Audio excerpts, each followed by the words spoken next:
Bonjour, nous allons vous présenter un exposé sur la justice internationale et les crimes de guerre. Cet exposé a été réalisé par Max Elie et Ronan et sera composé de 3 parties. La première définira ce qu'est la justice internationale et un crime de guerre. La deuxième sera une étude de cas sur les crimes de guerre de Laurent Gbagbo et la troisième sera une conclusion. Qu'est-ce qu'est la justice internationale ? La justice internationale est divisée en 2 grands organismes, la Cour pénale internationale nommée CPI et la Cour internationale de justice nommée CIJ.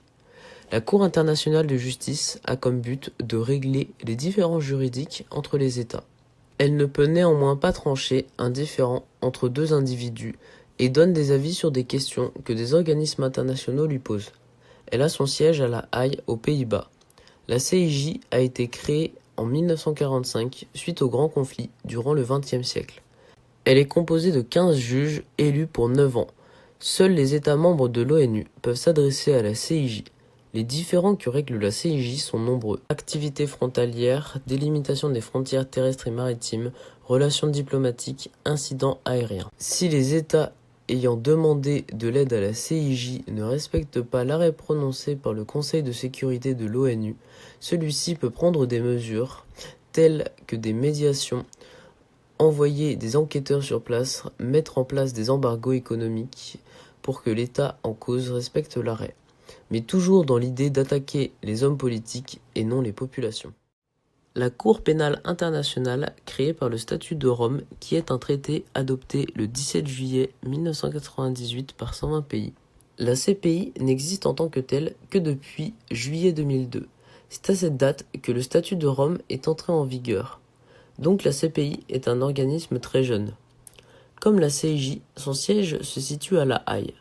Elle est composée de 18 juges et son but est de régler les crimes internationaux les plus graves, comme les crimes de génocide, des crimes contre l'humanité, des crimes de guerre et du crime d'agression.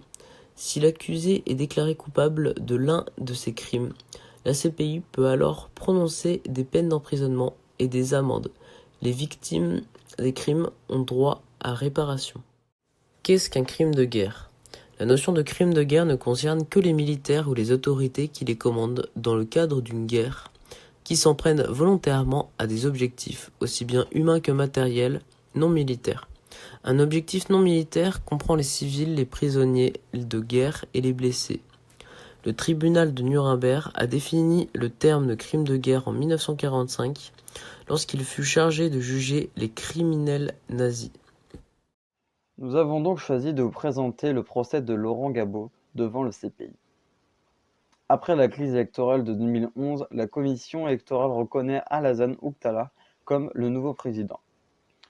Laurent Gbagbo, qui était l'ancien président, s'oppose à cela et demande un recomptage des voix, sous une supervision internationale, mais sa demande échouera. Une crise s'ensuit et donne lieu à de nombreux affrontements entre les partisans des 2 camps. Les partisans de Laurent Gbagbo sont accusés d'avoir recours aux escadrons de la mort. C'est une milice paramilitaire. Et l'ONU-CI, une milice rebelle des nouvelles forces d'affrontement, qui firent tomber Laurent Gbagbo, mais créa aussi la mort de 3250 personnes. Les chiffres sont tirés de la commission d'enquête post-crise. Ce qu'on sait, c'est ce que la milice a fait.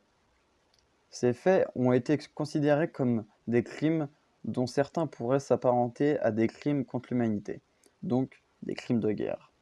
Donc, la CPI a commencé son jugement. Ce sont Laurent Gbagbo et Charles Blé Goudet, son bras droit, qui ont été jugés, et pas les chefs de milices rebelles impliqués aussi évidemment dans les massacres. Ils ont même été promus dans la nouvelle administration. Les charges qui présentent contre Laurent Gbagbo et Charles Blé Goudet sont lourdes. À l'audience du 11 décembre 2014, la chambre préliminaire de la CPI confirme les 4 charges. Retenues contre lui, meurtre, viol, acte inhumain, tentative de meurtre et persécution. La CPI demande l'acquittement pour ces 2 personnes car les vrais coupables courent toujours. Ils sont même dans le nouveau gouvernement. Il n'empêche que la CPI ne sait plus comment faire, soit les innocenter, soit les enfermer.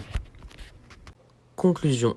Ils sont 18 juges venus des 5 continents pour juger des chefs d'État, d'anciens militaires, des rebelles ou des ministres. Leurs décisions ne sont pas faciles car il faut maintenir la paix dans les pays concernés et parfois au détriment d'une justice juste. Ainsi, parfois la cour renvoie le jugement dans le pays d'origine.